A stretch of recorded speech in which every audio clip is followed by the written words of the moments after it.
Hello, I'm Father Louis Skirty with Friends of the Word, the Weekday Word.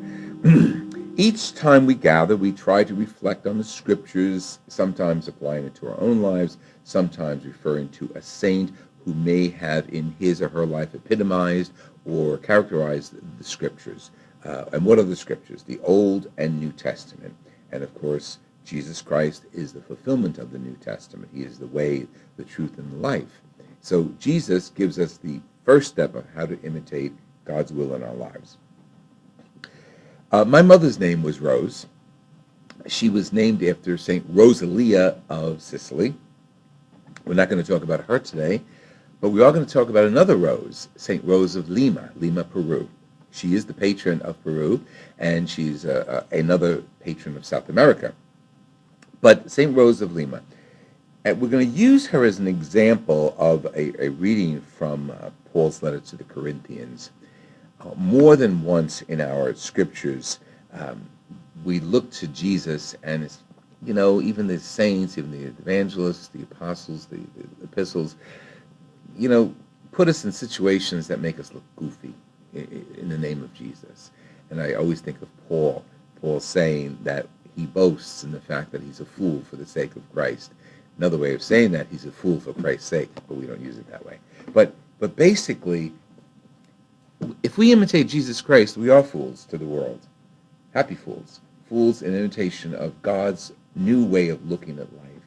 And St. Rose, whoa, she was way out there. St. Rose was born in 1586. So we're not talking about a contemporary saint, but a saint whose life was exemplary. She was a young girl. She died at 31, but she lived in Peru, and she was very pretty. But she was also very dedicated to God, and she didn't want her beauty to distract her or her call to be a good Christian from that. And she feared that people would look at her as a beautiful girl and size her up for marriage and, all that good stuff. She didn't want that. She had something else in mind. When I was in Peru, we visited a little house she lived in. It was tiny. She mortified herself. Now, what does that mean? Mortification comes from the word mortis, which means death. She mortified herself. She did things to her body to control her emotions, to suffer, to experience suffering, and to offer that as a connection with God. We do that a little bit during Lent, don't we? We give up things, we sacrifice, we stay away, we abstain from certain things and places to control our bodies, to know that we're in charge and what we're giving to Christ is the full person of who we are.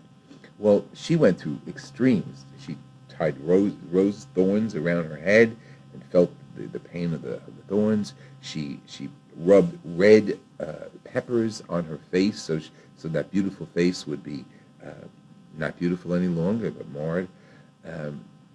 I don't think we're called to do that, because that was a period of our church's history in which mortification and extreme behaviors was common. Okay, not everybody did it, but it was common. We have some of the saints from that period. Rose, of course, of Lima is one of them.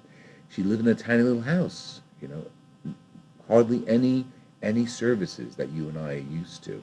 Slept on the ground, stone walls. Okay, but what'd she do besides have this mortification? She served the poor. She turned her house to a place where she could take care of the poor and the sick.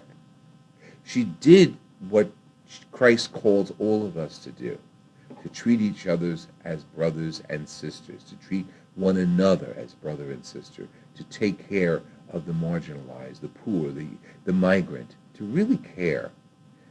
We don't have to go to the extreme that St. Rose of Lima did, but she's a great saint, great example. People of Peru absolutely love her. A great, beautiful church, more than one church in Lima is dedicated to her. And when I visited the tomb of St. Lima, Rose of Lima, in Lima, Peru, I was told by one of the guides, although she lived like a hermitess, she did care for the poor, people knew about that. By the time she died, she was famous. I mean, everybody in the town, the nobles, everybody came out to usher her into her next life through the burial ceremony. So something happened. She touched people by her example. Well, hopefully the life of Jesus touches us by his example.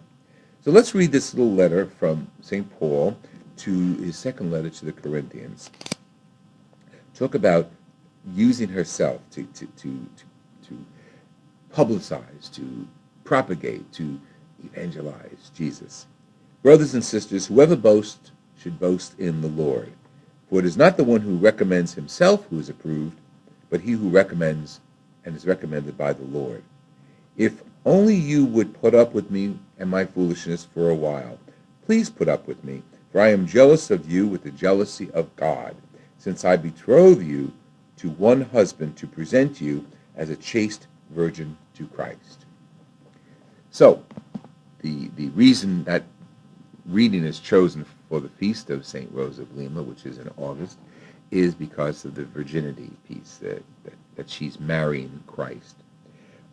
But the rest of it, to boast in the Lord, to not boast because of what you or I have accomplished, but boast because we know God and because God is within us. Because God is boasting for us as we live out his life, as we do the charity, the goodness, the feeding the hungry, the clothing the naked, the getting involved with whether it's Catholic charities or Catholic relief services or other social organizations that reach out to the poor.